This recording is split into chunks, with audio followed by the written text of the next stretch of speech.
గణపతి నవరాత్రులు చవితితో మొదలయ్యి అనంత చతుర్దశితో ముగుస్తాయి.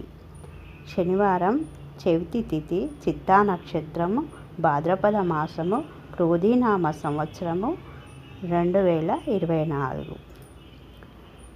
అయితే మనకు గణపతికి ఏమేమి కావాలో పూలు, పండ్లు, పత్రి, నైవేద్యాలు అన్నీ రెడీ చేసుకోవాలి.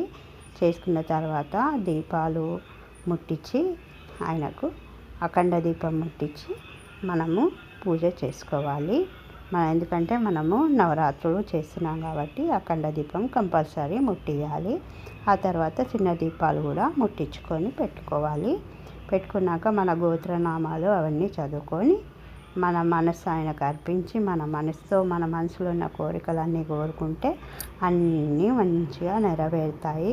మంచిగా పిల్లలకు చదువు వస్తుంది, పెద్దలకు బుద్ధి, జ్ఞానం, ఆరోగ్యం, ఆయుష్, సంపదలు అన్నీ వస్తాయి.